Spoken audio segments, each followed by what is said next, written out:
Hello, I'm Seamless, and today is Wednesday, which means it's time for the new sound design request tutorial.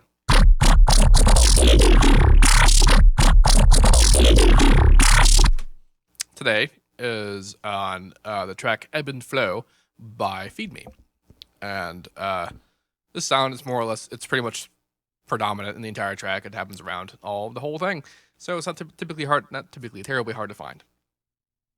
I already forget who suggested it, but the name will be in the title because I'll go and find it when I upload this. So let's talk about the sound. In the track of Feed Me's Ebb and Flow, I actually think both the sounds, the primary sounds, are the same patch.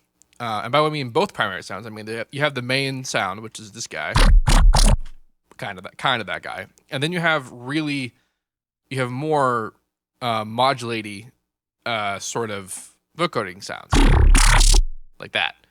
And I believe, my listening to it, I kind of get the idea that they're both actually derived from the same patch. It's just that during the track, the stabs and more party parts of the song are more subdued, and then the fill parts are more. The modulators are more morphy kind of thing. It could very well be that was his intention, to make it sound like they were the same patch, and then really the main one actually wasn't vocoding at all. It was just a really well-made FM patch, or massive for all I know. The guy is kind of a genius. He could do what he wants. But I decided to go about this predictably by making an FM vocoder bass. So, I've been talking about the last couple of days with the last stream that I did on Saturday. The last stream that I did, and then some of the how to bases and stuff I talk about vocoding, is this idea that your settings in the vocoder are they shape your sound, but the sound is almost entirely determined by what carrier and what modulator you pick. So in the VB track, the carrier, and listening to it, sounded just a lot of FM, a lot of squelchy, pitching kind of FM, and I like that, so I made some FM.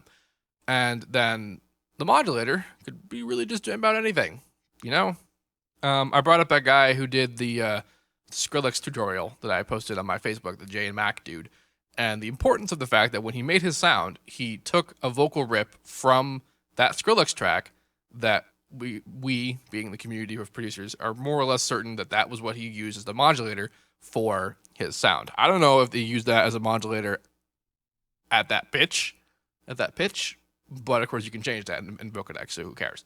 But and he also used Ableton Live, so that's kind of nice. But the point I'm making is that's why that sound sounded so close to the original, is that he used likely the same things that Skrillex used. I don't know what Feed Me used in this track, so I used something that kind of sounded similar to my ear. And actually what I used was a recording of my metal band's vocalist being metal.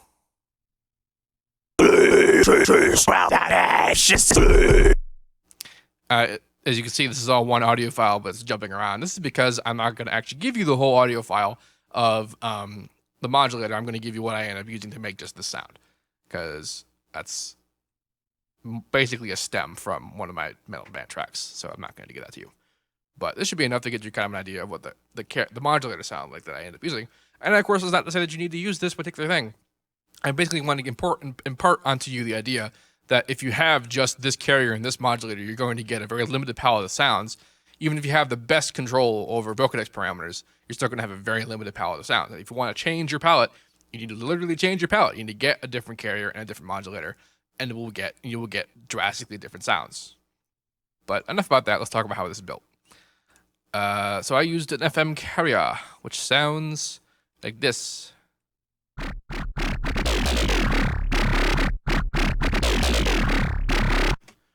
Now, the biggest difference about this sound from pretty much everything I've ever done is that I've actually pulled back a bit on the main FM.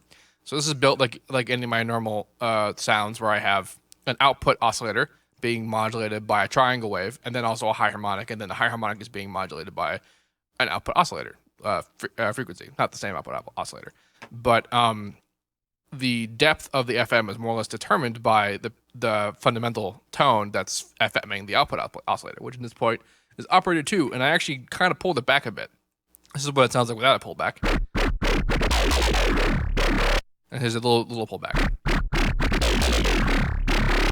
Slight change, that slightest change, and that slight change was pretty important in when the thing actually was finalized.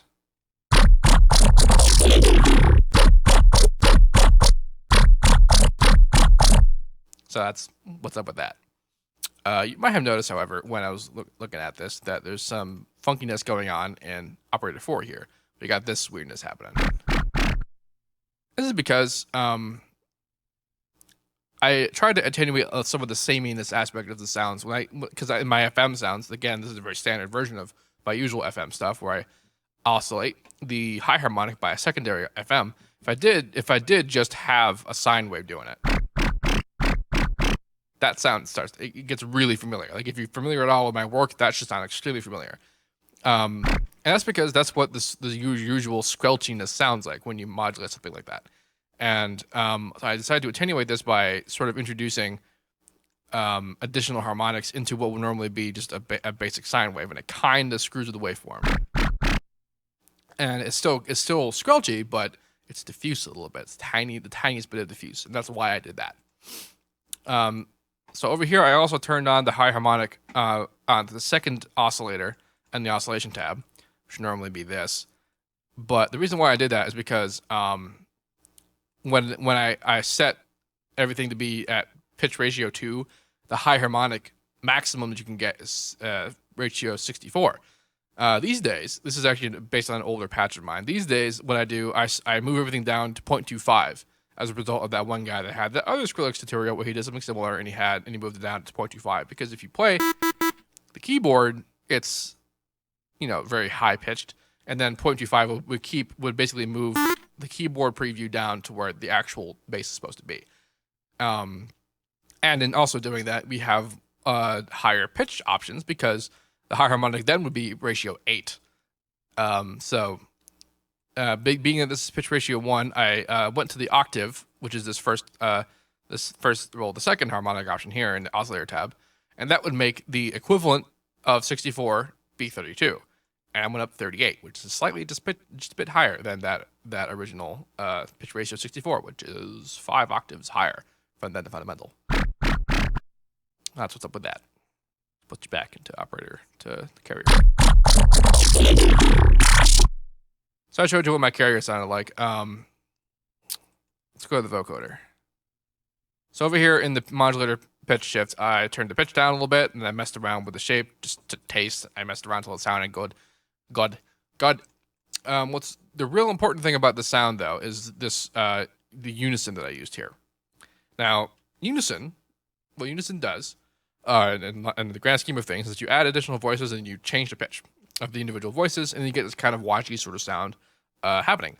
But pitch has a very different meaning in the vocoding world, especially for modulators. And what that does, because the pitch of a modulator affects the location of the bands, like how high or low the bands are. So like if we play a sound and I move this guy,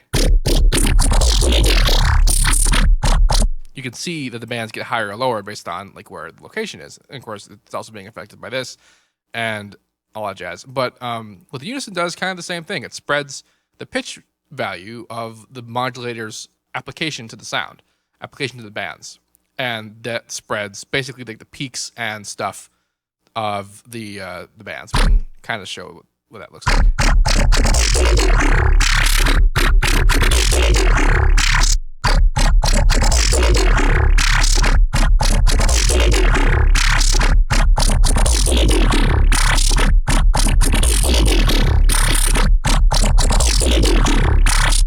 What that should sound like to you is that the thing gets like higher in pitch and lower in pitch at the same time. And that's because we're basically applying the same Vocodex parameters 4 times over, just with varying modulator pitch shift settings. So, and that creates a sort of saturated sound to it. There's also saturation options, which is what this knob does. But I decided to get this sort of effect from the unison. And also, it adds a tiniest bit of stereo separation, which is, just nice in general for a sound. So that's kind of neat.